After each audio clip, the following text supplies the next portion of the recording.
Si Copernicus mao ang nakapatikod nga ang yuta mismo nagaliho o nagalingkod sa adlaw. Oy, no, kanina mga scientist naingon na nagpundo ang kalibutan nga gigipuy-an o kunya ang nagtuyok mao ang mga solar system. Pero si Copernicus nakapatikod na ang yuta mismo nagliho o naglibot ang adlaw niini. So, sama sa usa ka sugilano, no, nga kanino sa kabantugan ng ilano nga tao si Aristotle, na napahayag siya sa publiko nga kining naman or aning spider na anis kay unong ka mga kulamoy kung tiil. So, ang mga tao nga nanunong siyang litsyon na nagtuo o nasulod sila una-una nga ang spider, no, unong rin na. Pero sa dagat sa mga kaibigan,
Nga gitugod sa Dios nga iya kining ipalikon.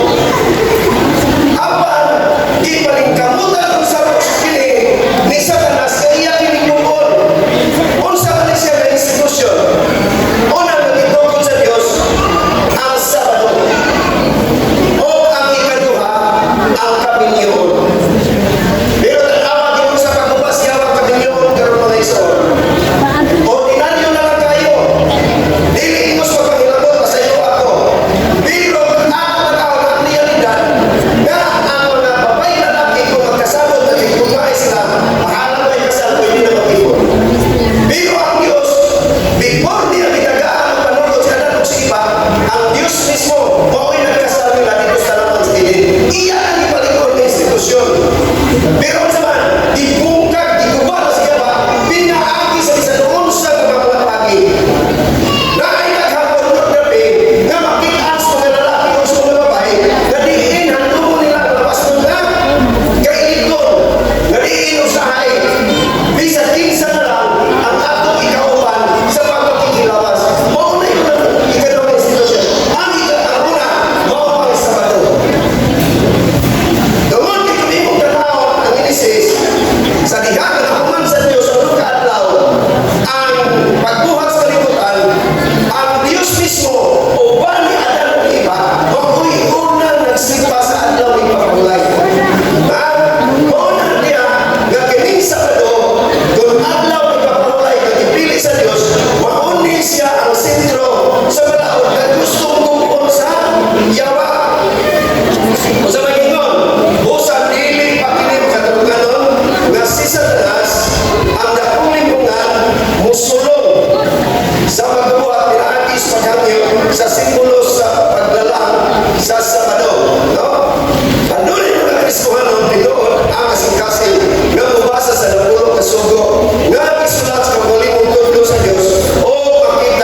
Ehipto. Mauna siya ang katumanan sa tagna nga ipakita sa ikaduhang mananap, ikaduhang ingarian nga nagrepresenta sa Media, sa Medo-Persia, nga ang kaulugan sa tulong ka puso nga niikitawag sa mga mananap nagrepresent sa tulong ka mga ingarian nga persado kayo apan sumala sa tagna no gipukan o gipili sa taga Medo-Persia.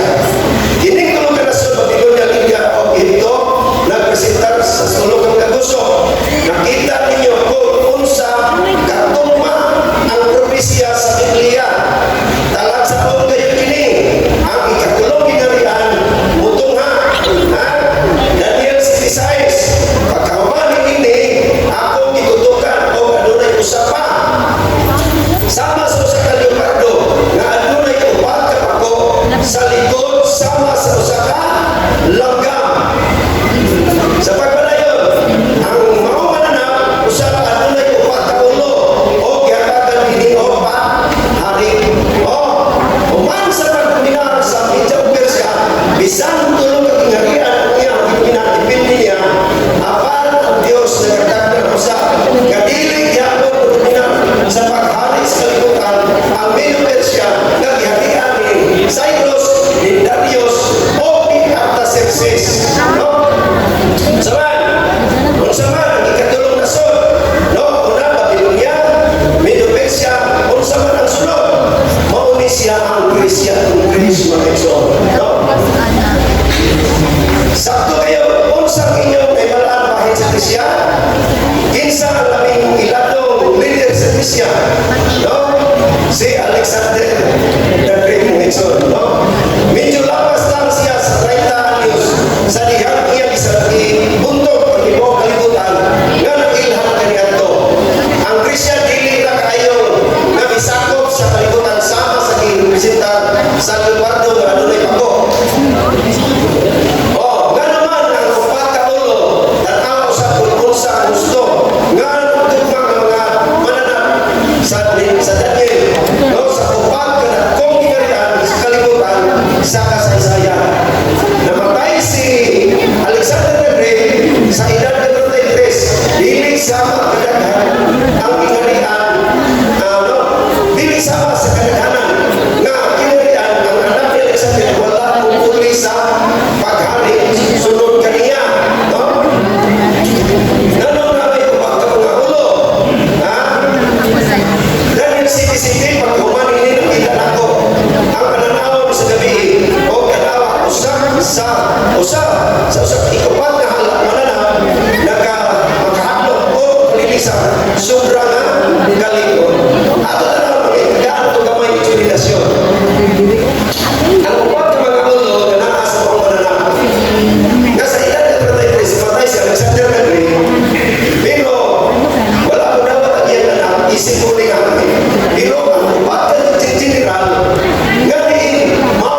Siya lagi sa mga una, lahi ini na usa. Dili ini panuna usa sa mga sa politika, ini usa ka relihiyoso nga taho. So, unsa man, what would this power do? Unsa may himuon ini mong dahon? Unsa ang maton ini nga dahon? Ini usulay sa pagbago sa mismong balaod sa Dios. Dili na karon na may paano may suon nga ang giintroduce sa Dios mao ang Sabado. No? Kung diskutyado mo kay kung hindi na ako sa lahing version, ikapitong naman ang mga adlaw. Pero galing kapili ako ni siya akong ginalaman doon, nga Latin ang pagkata, nga kung magbasa mo ini, mabasahan mo ninyo ini, ang tanan na kiniskutan sa mga Biblia, nga dili Latin ang pagkata, no? Ipapahulay na. Pero dili sa tanong yun, no? Matikti kung unsa ang ingon sa Biblia sa Daniel 7:5. No, saban. O siya musulti daghang mga pulong batok sa labing nga landon, o nagabutang sa mga balaan labing nga landon, no? Una nga, iyang ipalabas-labasan, no? Ang kasulbuan sa Dios. Iyang ipanglutos ang mga balaan tao sa Dios kung ang mga apostoles. O siya musulti sa daghang mga pulong batok sa labing nga landon. Makanahuna ka ba sa bisan unsang labi o una-una ang pagbago sa mga oras o sa mga balaod, no? Sa Daniel 7:5 nagahuna-huna siya sa pag-usap sa mga takna o sa panahon o sa mga balaod. So, hindi maong nagahong musulay sa pagbago sa mismong balaod sa Dios. Ini klaro nga nagsulti bahin sa balaang mga balaod. Dili ini pagsulti bahin sa usa ka butang nga wala hinungdan sama sa mga balaod sa buhis o mga balaod sa politika. Ang Daniel 8:12 kung sa may ingon, nagsulti ka na ko ang kanato ng ining gamay nga gahom sa sungay mao ang isalikway ang kamatuoran sa yuta. Ibuhat niya kini tanan o nagmatuswagon. No? Una nga sa atong ingon, duha ka institusyon na gitugod sa Dios, marriage and Sabbath, no? Ang balaan na ano ipapahulay sa Dios kung Sabado, iyan yung gipagitaan ng pamagi. Tungkol sa kahon nga iyan na dapat, iyan rin gusto na kumulong o buon niya ang lubag yun niya kini. Maong nagigan sa karaang imperyo sa Roma, usa ka relihiyoso nga kahon ang mubangon kini gamay sa una apan kini labing kusgan. No? Iunsa sa pagbago gikan sa ipapahulay hangtod sa Domingo nga nahitabo. Unsa ang nahitabo sa kasaysayan? No? Iunsa how did the change from Sabbath to Sunday actually occur? No? Nga nahitabo mo yun. So, lahi ka ang ingon. The change from Sabbath to Sunday occurred gradually over time. No? Ang pagbago sa ipagpahulay nga hinay-hinay nga nahitabo sa usa ka yugto sa panahon nagresulta kini sa lain-laing mga sosyal o relihiyoso nga mga hinungdan. Gani si John 80, no, sa iyang pasahon sa Bible Encyclopedia, iyang nagkaingon siya, no, ipapahulay usa ka Hebrewanong pulong nga nagpahila nga pahulay. Ang Domingo usa ka ngalan nga gihatag sa mga pagano hangtod sa unang adlaw sa semana tungod kay dinhi ang adlaw ng ilang gisimba. So, minsan nagipamatunan ni John 80 sa iyang pasahon sa Bible Encyclopedia. Minsan ba, ginaadman ang pagsimba sa adlaw, no? Ito, mapinun yung Persia o Roma. So, sa diha na niatong 306 paingon sa 337 si Constantino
isig ka tao. Pero ang sa'yo mo, ang ikaw upat na sugo, ibalang si katulo, ang ika-lima na sugo, may imuloy si ika-upat, o ang katapusan na sugo na ikatulo, ipahin na sa ika-tuwa, aron na mainsakto ang napulo. Nalawa mo na ito.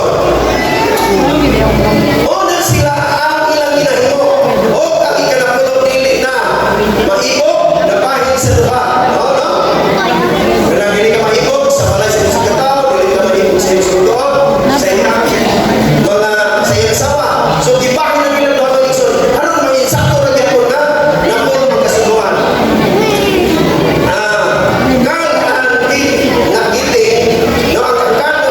o sa mga panguna, nga mga iskolar sa lay, sa Katoliko, nagsulat, o sa kalindro, ingon sa usaka, agin sa mga protestante, Katoliko, punuan punuan. Sa pahinan dos, sa telebisyon, sa may kinulya, Catholicism and fundamentalism. No, nagtagpo ang mga fundamentalista alang sa pagsimba sa Domingo. Bisan sa walay ebidensya sa Biblia nga gihimo sa Domingo. Ipadayon ang adlaw, no, nga ipapahulay sa mga Hudyo o adlaw sa pagpahulay siyempre Sabado, ini nga simbahan Katoliko nga nagdesisyon. Domingo kinahanglan mao ang adlaw sa pagsimba alang sa mga Kristiyano. Aron pasidunggan ang pagkabanhaw. So, mao na gyud ang ilahang significant. Ganun na ilahang i-observe ang first day of the week na mao ang Sunday. Kay mao ang pagkabanhaw sa Dios. Pero ang Dios, sumasa ang imong prinsipyo. Lain prinsipyo ang kasubuan. Dili niya siya pwede igugpon sa Dios. Dili na siya pwede igugpon sa iyang katununan. Dili na siya pwede usunin Dios. No? Tungod kay nalatid na siya. Kini nagsulat sa Katoliko nga pagkatarungan sa mga protestante. Siya mingon, kung gusto nimo ang isyu mo ang imong giya, no? So, mo ni sa isang kamay na lang yung kayo nga slide, no? So, dili niya ang Diyos mao'y nag-usap sa sugo. Kung dili ang tao mao'y nagkamot nga mag-usap ng sugo, no? Ang isyu mo ang imong giya, kini ba Biblia o kini ba tradisyon, no? Ano na lang ang isyu na? Ang isyu mo ba bisan unsang kawanon si paano leader sa reliyon sa tao? Alang sa bisan unsang hinungdan o motibo, adunay otoridad sa pagpangkot sa malabot sa Dios nga gisulat sa iyang pangalamisa sa pangalamisa nga bato. O pauna ang isyu o sa ka-otoridad, Salmo 89:34, ang Dios nag-ingon, dili ko maglapas sa akong kasabutan, no? Ni usmo ng pulong nga nawala sa ako ang mga gamit.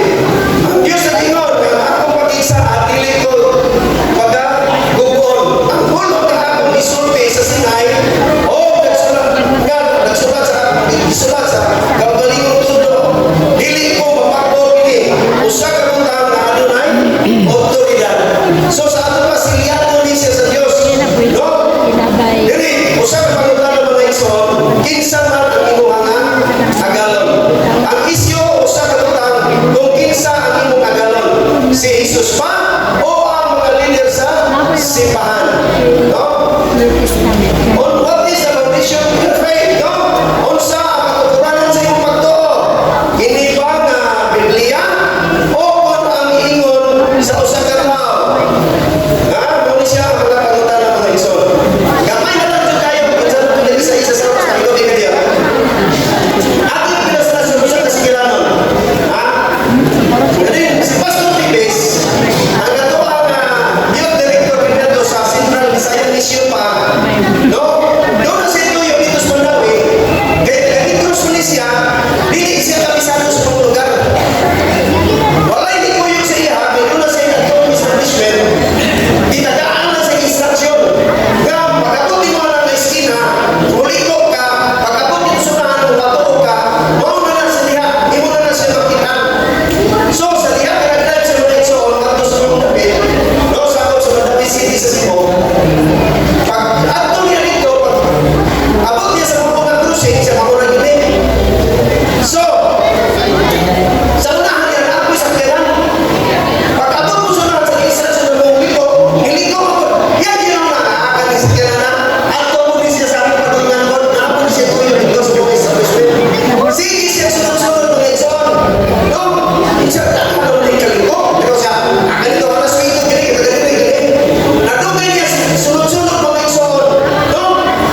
Sunod ang pagkatahon.